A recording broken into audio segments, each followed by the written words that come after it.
Un couple autoritaire a mis sa fille à la porte pour avoir bafoué leurs directives. Elle s'est épanouie en dehors de leur influence et est devenue plus tard l'héroïne dont sa mère avait besoin. Mark et Suzanne Chapman étaient de vrais campagnards. Les deux tourtereaux étaient des agriculteurs qui vivaient dans une petite ville au paysage magnifique et dont les habitants connaissaient presque tout l'un de l'autre. Le couple est marié depuis des décennies mais n'a pu accueillir qu'un seul enfant qu'ils l'ont appelé Karen. Avec leur chien, le berger allemand appelé Spike, ils formaient une famille heureuse, et la ferme qu'ils cultivaient était une ferme qui se transmettait de génération en génération depuis près de 100 ans. Les Chapman étaient fiers de poursuivre l'activité de leurs ancêtres qui leur avait été transmise. Nous sommes comme la royauté parmi les agriculteurs, disait Suzanne à Karen chaque soir quand elle l'abordait dans son lit. Est-ce que cela fait de moi une princesse ? Demandait joyeusement la petite fille. Bien sûr, ma petite citrouille, tu es l'héritière du trône, répondait Suzanne. Karen la croyait, bien sûr. C'était sa mère. En qui d'autre aurait-elle pu avoir confiance ? La fille se comportait comme une reine, était gentille avec les autres et avait de bonnes manières, même avec ceux qui lui étaient inférieurs. Tout cela était le résultat de sa tentative de se conformer aux normes de ses parents. Sa mère l'implorait d'agir comme une reine, tandis que son père était plus dur et strict envers elle. Il lui imposait souvent des punitions à chaque fois qu'elle lui désobéissait, jusqu'à ce qu'elle sache qu'il ne fallait pas le contrarier de la sorte. Elle écoutait toutes ses instructions, mais le désir de faire autre chose que de l'agriculture grandissait en elle à mesure qu'elle grandissait.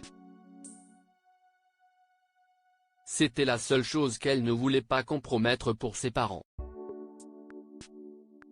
Elle ne voulait pas de la ferme après que ses parents l'aient transmise, car elle avait ses propres rêves et ambitions.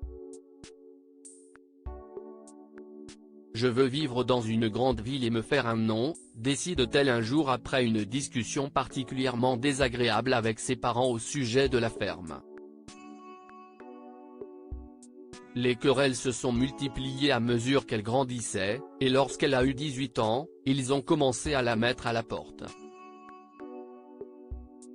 Si tu ne veux pas nous écouter, tu n'as rien à faire sous notre toit, lui disait-il. Elle avait l'habitude de traîner dans leur ferme jusqu'à ce qu'il la laisse revenir, mais un jour elle a décidé qu'il valait mieux ne pas rentrer chez elle. Au lieu de cela, elle a suivi son petit ami, un garçon riche nommé Puck, jusqu'à la maison de sa famille. Il avait réussi à la convaincre que ses parents l'aimeraient point lorsqu'elle s'est présentée devant la famille de Puck, elle a révélé que ses parents l'avaient mise à la porte. Si est soit qu'ils obtiennent ce qu'ils veulent, soit qu'ils me font voir pourquoi mon choix est mauvais, mais je sais qu'ils ne laissent pas, leur a-t-elle dit. Les parents de son petit ami l'ont écouté s'épancher, et elle a pu obtenir leur pitié. Je suis désolé que tu aies dû passer par là, a dit la mère de Puck. Que dirais-tu de te joindre à moi pour parrainer ses frais d'inscription à l'université ? A demandé le père de Puck à la femme, qui s'est immédiatement illuminée. Ce serait génial, faisons-le, tu pourrais aller à l'université de Puck, qu'en penses-tu ? Karen a été stupéfaite par leur gentillesse, mais elle a accepté leur geste et a promis d'en tirer le meilleur parti. Plus tard cette année-là, elle et son petit ami sont allés dans une grande ville pour étudier. 17 ans plus tard, la mère de Karen a reçu un diagnostic sévère, elle souffrait d'hypertension artérielle et sa situation empirait. Je veux juste revoir ma fille, se plaignait-elle quand on lui demandait ce qui rendait sa tension si élevée. Au bout d'un certain temps, elle a subi un accident vasculaire cérébral et on a découvert qu'une tumeur se développait dans son corps. Sans perdre de temps, elle a été transportée en ville pour être opérée. L'opération a été un succès, et lorsque Karen a ouvert les yeux, sa fille a été la première personne qu'elle a vue. Elle était habillée d'une blouse de chirurgien et avait l'air fatiguée. « Karen, si est-il toi ?» demande la femme choquée. « Si est-il maman ?» dit le médecin avec un lent sourire. Sa mère se fige en état de choc en voyant à quel point sa fille semble en bonne santé et prospère. « Votre opération a réussi, Madame Chapman, » dit Karen, les larmes aux yeux. « Je m'appelle Dr Karen Chapman et je suis le chirurgien qui a pratiqué votre opération. » Alors qu'elle terminait sa déclaration, sa mère tendit les mains vers elle, la suppliant de la serrer dans ses bras, et Karen ne perdit pas de temps pour se précipiter dans ses bras. « Je suis vraiment désolée d'être partie ainsi, maman, » dit Karen, des larmes coulant de ses yeux. Sa mère la fait taire et lui dit « Tu n'as pas à me demander pardon. Si est-il nous qui devrions te le demander. Il nous a fallu du temps pour comprendre ce pourquoi tu t'es battue, mais il était trop tard quand nous l'avons compris. Nous sommes coupables d'avoir presque ruiné ta vie en essayant de t'imposer notre volonté. Et maintenant, regarde, tu m'as sauvé la vie. Où est papa ? A demandé Karen après avoir réussi à étouffer ses larmes.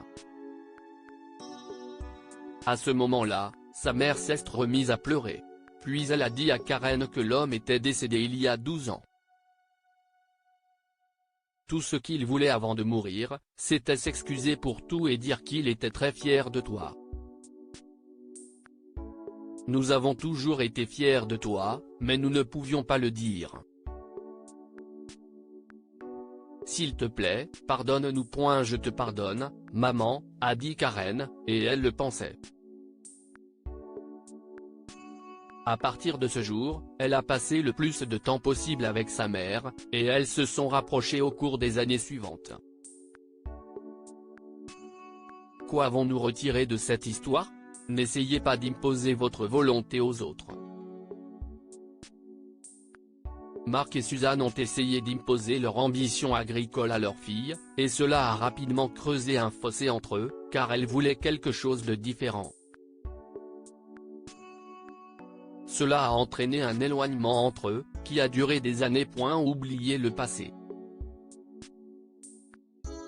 Après avoir retrouvé sa mère, Karen aurait pu agir de manière négative à son égard, mais elle ne l'a pas fait, ce qui a ouvert la voie à la reprise de leur relation. Le pardon aurait été impossible si elle était restée focalisée sur le passé. Partagez cette histoire avec vos amis et votre famille pour les inspirer. Si vous avez aimé cette histoire, découvrez celle d'une femme n'ayant jamais eu d'enfant qui, le jour de la fête des mères, se réveille et entend maman à sa porte.